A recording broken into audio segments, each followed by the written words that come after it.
Big TV భక్తి సమాచారం WhatsApp ఛానల్లో జాయిన్ అవ్వండి. అన్ని విశేషాలు ఎప్పటికప్పుడు తెలుసుకోండి.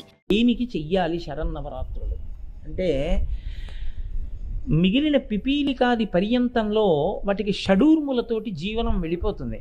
ఆకలి, దప్పిక, జరా, మరణము, శోకము, మోహము, ఈ ఆరింటితోటే వాటి జీవితం వెళ్ళిపోతుంది. మనకి షడూర్ములు ఉంటాయి, సముద్ర కెరటాలు కొట్టినట్టు కొడతాయి. కానీ మనుష్యుడికి ఉన్నటువంటి అదనపు ప్రజ్ఞ ఏమిటంటే బుద్ధి చేత నేను ఇది నేర్చుకున్నాను, నేను ఇది తెలుసుకున్నాను అంటూ ఉంటాడు. వచ్చిన పెద్ద బాధ అంతా ఎక్కడొస్తుందంటే ఈశ్వరుడు తనంత తానుగా ఇచ్చినది కానీ ఈశ్వరుడు ఇవ్వనిది ఏదీ రాదు. అసలు తన ప్రజ్ఞతో తాను తెలుసుకున్నానన్న ఒక అపోహ చేత కానీ తెలుసుకున్న ప్రతి విషయం చేత కలిగి ఉన్న ప్రతి విభూతి చేత మనుష్యునకు అహంకార స్పర్శ ఏర్పడుతుంది. ఒకడు పొడుగ్గా ఉన్నాడు అనుకోండి, వాడు అహంకరించడానికి అదొక్కటి చాలు. నేను చాలా పొడుగండి అహంకరిస్తాడు. వాడు ఒక ఆట బాగా ఆడాడు అనుకోండి, నేను బాగా ఆడతానండి, వాడు అహంకరించడానికి అదొక్కటే చాలు. వాడు అందంగా ఉన్నాడు అనుకోండి, నేను అందంగా ఉన్నాను, అదొక్కటి చాలు. ఒకడు బాగా చదువుకున్నాడు అనుకోండి, నేను బాగా చదువుకున్నాను, అదొక్కటి చాలు. ఒకడు ఒక మంచి ఉద్యోగంలో ఉన్నాడు అనుకోండి, నేను మంచి ఉద్యోగస్తుడిని, అది చాలు. ఒకడికి ఐశ్వర్యం ఉందనుకోండి, నేను చాలా ఐశ్వర్యవంతుడిని, అది చాలు. శంకరులు అంటారు, మాకురు ధనజన యవ్వన గర్వం హరతి నిమేషత్కాల సర్వం మాయామయమిదమఖిలం హిత్వా బ్రహ్మపదంత్వం ప్రవిశ విదిత్వా అంటారు. ఓరి పిచ్చాడా, నువ్వు ఇవన్నీ చూసి ఏవి చూసి అహంకరిస్తున్నావో అవన్నీ కాలం ఎత్తుకుపోతుంది, ఇవేం ఉండేవి కావు. నువ్వు ఎంత పెద్ద పదవిలో ఉన్నానని అహంకరిస్తున్నావో కాలగతి ఎందు ఒకనాడు దాని పక్కన RETD అన్న 4 అక్షరాలు వచ్చి చేరుతాయి. నీ వంక చూసేవాడు ఉండడు. ఇంటి ముందుకు వచ్చి ఓసారి ఎంత హింస పెట్టాడు రా అని వెళ్ళిపోతారు. ఎందుకు వచ్చింది? ఒకనాడు ఐశ్వర్యం ఉంది, అహంకారము భాగవతుల జోలికి వెళ్ళేటట్టు చేసి ఆ ఐశ్వర్యము మధ్య పతనం అయిపోవడానికి హేతు అవుతుంది. ఏది ఉందని నువ్వు అనుకుంటున్నావో అవన్నీ కాలగతిలో వెళ్ళిపోతున్నాయి. నీకున్నవి అసలు నీ శరీరమే ఉండదు. వచ్చిన పెద్ద బాధ, అసలు ఏది కల్లరి బొమ్మయవు కాయమ్మునొల్లా అని అద్దె కొంపల బోలు ఆ లోకమొల్లా ఇంటి దొంగల బోలు కొడుకులనొల్లా ఎందుకీ భోగాలు ఎందుకీ మురుపు ముందు చా ఉండగా మురియంగనేలా అంటారు మానస పూజలో. దేనికి మురిపాం అంటే ఏదో ఒకటి చూసుకుని మనిషిని పాడు చేసేటటువంటి మొట్టమొదటి లక్షణం ఇది అంటే అహంకారం. ఈ అహంకారాన్ని పక్కకి తీసి నాకు ఏదైనా ఉంటే అది ఈశ్వరానుగ్రహంగా నా యందు భాషించిందనేటటువంటి వినయాన్ని ప్రకాశింపజేయగలిగినటువంటి శక్తి శారదా స్వరూపం. ఇప్పుడు శారదానుగ్రహం కలిగిందనుకోండి, మీకు ఏ చిన్న విభూతి ఉండనివ్వండి, దాని చేత మీరు తరిస్తారు. శారదానుగ్రహం లోపించిందనుకోండి, దానివల్ల మీకు ఏ విభూతి ఉన్నట్టు కనపడినా అది పతనమునకే హేతు అవుతుంది. ఒకడు నీరు తాగడానికి పనికొచ్చిన నుయ్యి ఇంకోడు పడి చచ్చిపోవడానికి పనికొచ్చినట్టు. ఎందుచేత అంటే కేవలం అహంకారమే కారణం. ఈ అహంకారము పోవాలి అంటే శారద యొక్క కాళ్ళు పట్టుకొని తీరాలి, శరన్నవరాత్రుల ఉపాసన చేసి తీరాలి. శరన్నవరాత్రులలో ఉపాసన చేస్తే శారదాదేవి యొక్క అనుగ్రహం కలిగితే మన యందు ఏ విభూతి ఉండనివ్వండి అది ఈశ్వరానుగ్రహం అనేటటువంటి ఒక లక్షణం ఏర్పడుతుంది, ఒక వినయం ఏర్పడుతుంది. ఈ వినయం చిట్ట చివర చాలా గొప్ప స్థితికి వెళ్ళిపోయిన మహాపురుషులందరూ ఆఖరికి కోరుకున్నది ఇదొక్కటే తప్ప వాళ్ళు ఇంకొకటి కోరుకోలేదు.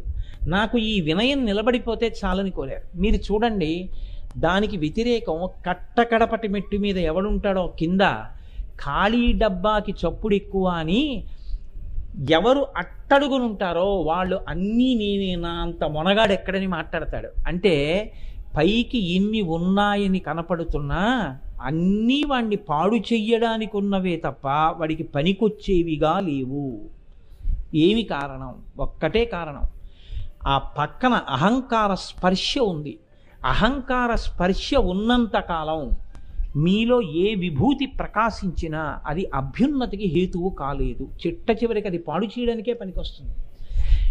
ఈ లక్షణం విరిగిపోవాలి. ఈ లక్షణం విరిగిపోయేటట్టు చెయ్యగలిగిన ఉపాసనా కాలం శరన్నవరాత్రులు. అందుకే శరన్నవరాత్రుల ఉపాసన చెయ్యకుండా ఏ మనిషి ఉండకూడదు. ఇప్పుడు అమ్మవారి యొక్క అనుగ్రహం చాలా విశేషంగా ప్రసరించేటటువంటి కాలం. కాబట్టి శరన్నవరాత్రులు తప్పకుండా చేయాలి. మీరు చూడండి, నేను మీతో ఒక్క మాట మనవి చేస్తాను, ఎలాగో అన్నాను కాబట్టి. అసలు తెల్లవారి లేస్తే మనం ఏ మహనీయుల పేర్లు చెప్తే 2 చేతులెత్తి నమస్కారం చేస్తామో వాళ్ళందరూ తలలు వంచి నిలబడి నమస్కారం చేశారు. అంతటి మహానుభావుడు, 12 స్కందాల భాగవతాన్ని ఆంధ్రీకరించినటువంటి మహాపురుషుడు. పోతన గారు అన్నారు, కారే రాజులు రాజ్యముల్ గెలువరే గర్వోన్నతిం పొందరే వారేరి సిరి మూట కట్టుకొని పోవంజాలిరే భూమిపై పేరైనన్ కలదే సిబి ప్రముఖులున్ ప్రీతిన్ యశక్కాములై ఈరే కోర్కెలు వారలంతలపరేగి కలమున్ భార్గవ. ఆ ఒక్క పద్యం చాలు జీర్ణమైతే.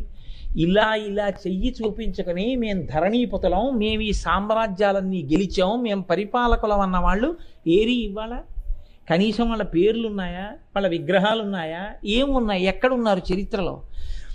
ఎవరు ప్రీతిని యశక్కాములై కీర్తిని పొందడం కోసం ధర్మాన్ని ఆలంబనంగా చేసుకుని భగవంతుణ్ణి నమ్ముకుని ప్రవర్తించారో అటువంటి శిబి చక్రవర్తి లాంటి వాళ్ళు ఇప్పటికీ ఆదర్శంగా భూమి మీద నిలబడిపోయారు. తప్ప మేమిదంతా సంపాదించాం, మేమిదంతా పరిపాలించామన్న వాళ్ళు ఎవరుండిపోయారు? పేరు కూడా గుర్తుండదు. అంతవరకు ఎందుకు? కొన్ని కుటుంబాలకు వెళ్ళి మీ ముత్తాత గారి పేరు ఏమిటి అని అడిగితే ఏమిటో మాకు తెలియదండి అంటారు. ఆయన ఇచ్చిన ఐశ్వర్యం అనుభవిస్తుంటారు. ముత్తాత గారి పేరు తెలియని కుటుంబాలు కూడా చాలా ఉన్నాయి లోకంలో. బాగా ఎక్కడ తెలుస్తుందంటే ఈ విషయం, గయ వెళ్ళినప్పుడు పిండ ప్రదానం చేస్తుంటారు. పిండ ప్రదానం చేసేటప్పుడు తల్లి, తండ్రి, తాత వరకు చెప్తారు. ఇంకా పైన ఏది అడగండి, వాళ్ళు ఒక పేరు చెప్తారు, యజ్ఞమ్మ అని. ఆ పేరు చెప్తూ వెళ్ళిపోతారు. అంటే ఇంకా ఏమీ తెలియదు, పేర్లు తెలియవు. దేనికి ఇంక అల్లరి? ఎవరు జ్ఞాపకం పెట్టుకుంటారని అంత అల్లరి పడిపోతున్నావు? ఏమిటి నీతో పట్టుకెళ్ళేది? పోతన గారు ఒక్క పద్యంలో వాత పెట్టి మాట్లాడారు. నీతో వచ్చేదంటూ ఏమన్నా ఉంటే నీ వినయం, నీ భక్తి, నువ్వు ఈశ్వరుణ్ణి, సమాజాన్ని భగవత్ స్వరూపంగా చూసి సేవించినటువంటి సేవ మాత్రమే. అంతటి మహానుభావుడు రామదాసు గారి జీవితం అంతా రామచంద్రమూర్తి కైంకర్యంలో తరించిపోయినవాడు. నాకు తరచూ ఒక మాట జ్ఞాపకానికి వస్తుంటుంది. రామదాసు గారా రామచంద్రమూర్తి రామదాసా? రామదాసు గారు కాదు, రామదాసు, రాముడు రామదాసు. నేను రామదాసుడిని రామదాసు గారు అన్నారు, కానీ అసలు నిజంగా రామదాసు గారు చేసిన అప్పు తీసుకొచ్చి కట్టేటప్పుడు తానీషాకి మేము రామదాసుని వచ్చానని చెప్పుకుని డబ్బు కట్టి విడిపించుకున్నవాడు రామచంద్రమూర్తి. రామదాసునని చెప్పుకున్నవాడికి నిజమైన దాసుడు రాముడే. నువ్వు ఆ దాసత్వం, నువ్వు ఆ భక్తితో ఉంటే రాముడు నీకు దాసుడవుతాడని నిరూపించిన క్షేత్రం భద్రాచల క్షేత్రం. అంతటి సులభుడు పరమాత్మ. నీ వినయం ఉంటే ఈశ్వరుడు నీకు దాసుడై నిలబడ్డాడనడానికి తార్కాణం భద్రాచల క్షేత్రం. కనుక చూడండి, అంతటి భద్రాచల రామదాసు గారు హరునకు అవిభీషణునకు అద్రిజకున్ తిరుమంత్రరాజమై కరిగిన హల్యకున్ ద్రుపదకన్యకు నర్తి హరించు చుట్టమై బరగిన ఎట్టి నీ పతితపావన నామము నాదు జిహ్వపై నిరంతరము నటింపచేయుమి కదా శరధి కరుణాపయోనిధి అని చెప్పుకున్నారు. ఆయన ఇంక అడిగింది ఏం లేదు. రామ, నిరంతరము మీ నామం నా నాలుక మీద నర్తించేటట్టుగా చెయ్యండి, నాకు చాలన్నారు. శంకర భగవత్పాదుల వంటి మహాపురుషుడు ఇప్పటి వరకు ఇక మళ్ళీ పుట్టలేదు శంకరుల తర్వాత. ఏమో మళ్ళీ ఎప్పుడైనా ఆ శంకరుని యొక్క అవతారం వస్తుందేమో. అటువంటి శంకరులు శివానందలహరి చేస్తూ చెప్పినటువంటి ఒక శ్లోకం వింటే మనం ఏ స్థితిలో ఉన్నామని అహంకరించాలి, దేనికి ఇలా 10 మాటలు బోరలు విరుచుకుని చెయ్యేసుకోవాలని సిగ్గుతో తలంచుకోవలసి వస్తుంది. ఆయన శివానందలహరి చేస్తూ ఒక చోట అన్నారు, స్మృతౌ శాస్త్రే వైద్యే శకున కవిత గానపండితౌ పురాణే మంత్రే వా స్తుతి నటన హాస్యేష్వచితుర కమర్థం రాజ్ఞాం ప్రీతిర్భవతి మైకోహం పశుపతేః పశుమాం సర్వజ్ఞ ప్రసిద్ధ కృపయా పలయ విభో అన్నారు. శంకర, నాకేం వచ్చు? స్మృతౌ, నాకేమైనా స్మృతులు తెలుసా? నన్ను ఎవరు పిలుస్తారు? శాస్త్రే, నాకేమైనా శాస్త్రం తెలుసా? శాస్త్రం తెలిస్తే పేరు చివర శాస్త్రి అని ఉండాలి. కాబట్టి శంకరుల పేరు చివర శంకర శాస్త్రి ఏం లేదుగా. కాబట్టి స్మృతౌ శాస్త్రే శకున కవిత గాన పండితౌ, నాకేం శకున శాస్త్రం రాదే, నాకు పాటలు పాడడం రాదు, నాకు కవిత్వం చెప్పడం రాదు. ఎవరు? సౌందర్యలహరి లాంటి అద్భుత రచన చేసిన శంకర భగవత్పాదులు ఇప్పటి వరకు సౌందర్యలహరిలో ఒక మాట ఇది కాకుండా ఇది పెడితే బాగుంటుందని తీయగలిగిన కవి పుట్టలేదు. అటువంటి సౌందర్యలహరి ఇచ్చిన శంకరులు ఇలా అంటున్నారు శివుడి దగ్గరికి వెళ్ళి, స్మృతౌ శాస్త్రే వైద్యే శకున కవిత గాన ఫణితౌ, నాకేం పెద్దగా పాటలు పాడడం రాదు, పురాణే, నాకు ఓ పురాణం తెలియదు. మంత్రేవా, నేను ఏమీ పెద్దగా మంత్రశాస్త్రం తెలుసున్నవాణ్ణి కాను. పురాణే మంత్రేవా స్తుతి నటన హాస్యేశ్వ చతుర. పోని ఏమీ రాకపోతే పొగడగలవా? అది చేత కాదు. పోనీ ఏమైనా నటించగలవా? అది చేత కాదు. పోనీ హాస్యం ఏమైనా చెప్పగలవా? నాకు అది రాదు. కమర్థం రాజ్ఞాం ప్రీతిర్భవతి మైకోహం పశుపతే. ఓ పశుపతి, నా వంటి వాడిని రాజులు ఎందుకు ఆదరిస్తారయ్యా? రాజులకి నాతో ఏం పని? నా దగ్గర ఏమైనా ఉంటే రాజులు నన్ను దగ్గర కూర్చోబెట్టుకుంటారు. నాకేం రాదుగా, నన్ను ఎందుకు పిలుస్తారు? ఆయనకి కావాల్సింది రాజుల ప్రాపకమా? రాజాధిరాజు పరమశివుడి యొక్క ప్రాపకం ఆయనకి కావాలి. అందుకని ఆయన అన్నారు, నన్ను ఎందుకు పిలుస్తారు రాజులు? నాకేం రాదు శంకర. కానీ నాకొక్కటి మాత్రం ఉంది. ఏమిటో తెలుసా? విద్య లేనివాడు వింత పశువు అని కదా లోకంలో సామెత. నాకేమీ లేదు కాబట్టి నేను పశువుని. నువ్వెవరివి? పశుపతివి. కాబట్టి ఇప్పుడు నీకు నాకు ఓ సంబంధం వచ్చింది. నేను పశువుని, నువ్వు పశుపతివి. చాలదా ఈ సంబంధం నన్ను ధరించడానికి? నన్ను పశువులని నువ్వు ఒప్పుకుంటే చాలు ఈశ్వర అన్నారు.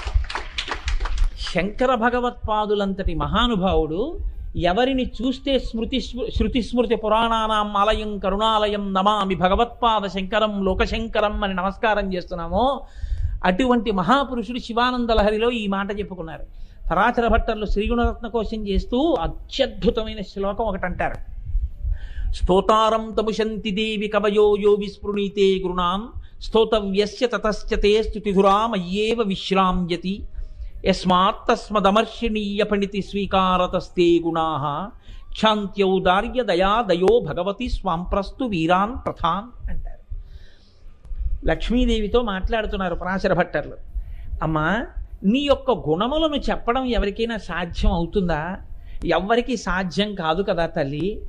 కబీర్ దాస్ గారు అంటాడు, ధరతీ సబు కాగజకరవు లేకిని సబు బనరాయి సాత సమందికి మసిగరవు హరిగణులి ఖాన జాయ్ అన్నాడు. నేను ఈ భూమండలాన్నంతటినీ కాగితం చేసి అరణ్యాలలో ఉన్న చెట్లన్నింటినీ కలంగా చేసుకుని సముద్రాల్లో ఉన్న నీళ్లన్నింటినీ సిరాగా చేసుకుని విష్ణుగుణాల్ని లిఖించడం మొదలు పెడితే ఇవేవి సరిపోలేదు రాయడానికి అన్నాడు. అంతకన్నా గొప్ప గుణములు కలిగిన తల్లివే నువ్వు.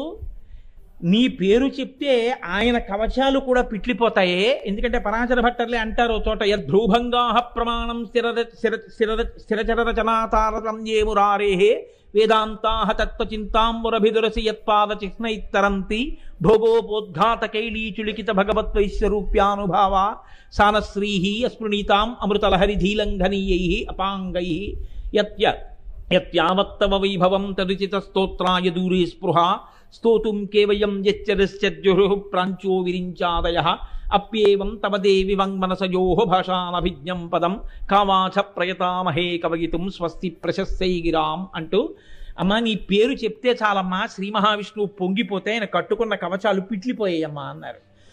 అన్ని గుణములున్నవో లక్ష్మి, ఓ జగన్మాత, లోకమాత, ఇందిరా, నీ గుణములను నేను స్తోత్రం చేయనా? నాకేమొచ్చని స్తోత్రం చేయను. కానీ ఏమీ చేత కాని నాలాంటి వాడు స్తోత్రం చేస్తేనే నీ గుణములు బాగా ప్రకాశిస్తాయి. ఎందుకో తెలుసా? బాగా వచ్చిన మహాపండితుడు చెప్తే గొప్పే ఉందమ్మా. ఏమీ చేతకాని నాలాంటి వాడు పలుకులు రాని పిల్లవాడు పలికినట్టు నేను చెప్పలేని నీ గుణవైభవాన్ని నేను చెప్పడానికి ప్రయత్నించి చెప్తున్నప్పుడు నా మాటలకు సమగ్రత లేకపోయినా నీ యొక్క క్షమాబుద్ధితో ఓర్పుతో పిల్లవాడు నా గురించి చెప్పకుండా ఉండలేక చెప్తున్నాడన్న పెద్ద మనసుతో నువ్వు స్వీకరించడం వల్ల నా మాటలకి గౌరవం వస్తోంది. కాబట్టి నీ గుణములు నేను ప్రకాశింపజేశానా లేదా? ఇప్పుడు చేతకాని నా చేతకానితనమే నీ గుణములను ప్రకాశింపజేసింది. కాబట్టి నేనే అర్హుణ్ణమ్మా నీ గుణాలు చెప్పాలంటే అన్నారు పరాశర భట్టరు. అంతటి మహానుభావుడు ఇంత వినయంగా మాట్లాడారు. అసలు పెద్దలైన వాళ్ళెవ్వరూ, పతాక స్థాయికి చేరిపోయిన మహాపురుషులు ఎవ్వరూ కూడా నా అంతవాణ్ణి నేను ఇది చేశానని చెప్పుకోలేదు. ఎంత వినయంతో మాట్లాడారో, ఎంత గౌరవంగా మాట్లాడారో. బాలకాండలో నాకు ఒక విషయం జ్ఞాపకానికి వస్తుంది ఈ మాట చెప్తున్నప్పుడు. రామచంద్రమూర్తి చిన్న పిల్లవాడు, ఏకవస్త్రధరో ధన్వీ సిఖీ కనకమాలయ అంటాడు మారీచుడు అరణ్యకాండలో బాలకాండ రాముణ్ణి వర్ణిస్తూ. పిలక పెట్టుకుని బ్రహ్మచారిగా ఉన్నటువంటి చిన్ని రాముడు ధనస్సు పట్టుకుని మారీచుడిని సంహరించి మారీచుడి మీద మానవాస్త్రం వేసి కొట్టాడు, తాటకాసు బాహుల్ని పడగొట్టాడు. ఇటువంటి రాముణ్ణి ఇంద్రుడు స్తోత్రం చేశాడు, దేవతలు స్తోత్రం చేశారు. మరునాడు ఉదయం విశ్వామిత్రుడు పిలిచాడు. నిన్నను రాక్షస సంహారం చేశాడుగా, ఋషులందరూ స్తోత్రం చేశాడుగా, ఇంద్రుడు స్తోత్రం చేశాడుగా. ఎక్కడ స్తోత్రం చేశారో అక్కడ తెలిసి తెలియని వయస్సులో ఉన్న పిల్లవాడు కనుక ఇదంతా నా ప్రజ్ఞే అని కొంచెం ఏమైనా గర్వం వచ్చి గురువుగారి దగ్గరికి వచ్చి నిలబడ్డంలో మాట్లాడడంలో ఏమైనా అతిశయం కనపడుతుందేమో చూడాలనుకున్నాడు విశ్వామిత్రుడు. దగ్గరకు పిలిచాడు. పిలిచి రామా అని ఏదో చెప్పబోయి ఆగినట్టు ఆగాడు. వెంటనే రాముడు అన్నాడు, ఇమౌస్మ మునిషార్తూలా కింకరౌ సముపస్థితౌ ఆజ్ఞాపయ యథేచ్ఛం వై శాసనం కరవామకిం అన్నాడు. భగవన్, ఓ గురువా, నీ కింకరులను నిలబడి ఉన్నాం. కింకరుడంటే నా ఇంటి దాసి ఎటువంటిదో అటువంటిది. ఆమె నేను ఎవరితోనా మాట్లాడుతుంటే తొడవదు, ఆగుతుంది. ఎందుకు ఆగుతుంది అంటే అయ్యగారు ఎవరితోనా మాట్లాడుతున్నారు, మన పని పూర్తి చేసేయడం కోసం మనం పూర్తి చేయకూడదు, ఆగాలి, ఆగుతుంది. ఆమె మా ఇంట్లో పని చేస్తే అయ్యగారి ప్రీతి కోసం అమ్మగారి ప్రీతి కోసం చేస్తుంది తప్ప తనకి పని నచ్చాలని చేయదు. కింకరవు, నేను అటువంటి కింకరుణ్ణి. సముపస్థితవు, మీ దగ్గరికి వచ్చి నిలబడి ఉన్నాను. ఆజ్ఞాపయేచ్ఛం వై, మీరు ఈ పని చెప్పచ్చా ఈ పని చెప్పకూడదా అని ఆలోచించకుండా నన్ను ఆజ్ఞాపించండి. ఆజ్ఞాపయేచ్ఛం వై శాసనం కరవామకిం, మీరు ఏ శాసనం చేస్తారో దాన్ని ఔదల దాల్చడానికి రాముడు సిద్ధంగా ఉన్నాడు, లక్ష్మణ సహితుడై అన్నాడు. పొంగిపోయాడు విశ్వామిత్రుడు. ఎంతటి వినయం చూడండి మహానుభావుడిది. ఎక్కడైనా వేదం చదువుకున్న వాళ్ళు ఉన్నారు అంటే వాళ్ళ కాళ్ళ మీద పడిపోయారు.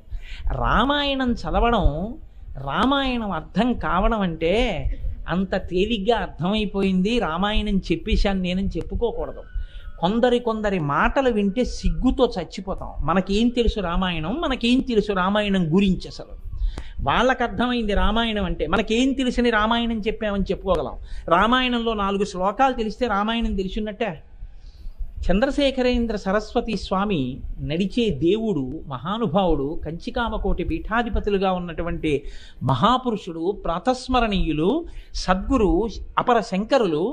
వారొకసారి ఒక మాట మాట్లాడుతూ ఒక అద్భుతమైన మాట అన్నారు. నాకు అది ఇప్పుడు స్ఫురణలోకి వస్తుంది. ఆయన అన్నారు, మీరందరూ రామచంద్రమూర్తి త్రేతాయుగంలో జన్మించి 60,000 సంవత్సరములు భూమండలం మీద పరిపాలించి ఉన్నాడు కనుక ఆ కాలంలో మనం పుట్టుంటే రాముణ్ణి చూసి రాముడితో కలిసి ఉండేవాళ్ళం అనుకుంటూ ఉంటారు. కానీ త్రేతాయుగంలో పుట్టలేదు, కలియుగంలో పుట్టానని నేను సంతోషిస్తున్నాను. రాముడితో కలిసి పుట్టనందుకు నాకు సంతోషం అన్నాడు. అంటే సభంతా గంభీరమైంది.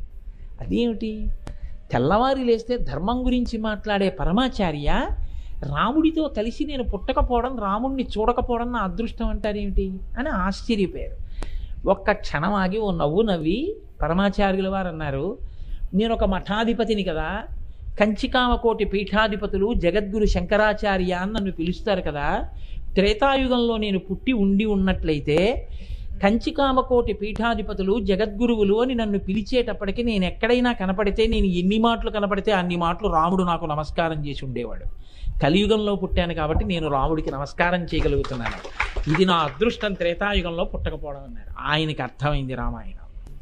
ఆయనకి అర్థమైంది రామాయణం అని సర్టిఫికెట్ ఇవ్వగలిగినంత స్థితి కాదు మనది. రాముడేమిటో అర్థమైన మహాపురుషుడు అలా మాట్లాడతాడు. అది రాముడి వినయం అంటే. పరమాచార్య మాటలు వింటుంటే అబ్బా ఏమి మహాపురుషుడు రానిజంగా అనిపిస్తుంది. అటువంటి రాముడు, అది వినయం, అది శారదాదేవి యొక్క కృప, అది ఆవిడ అనుగ్రహం. For more videos like this, subscribe Big TV channel.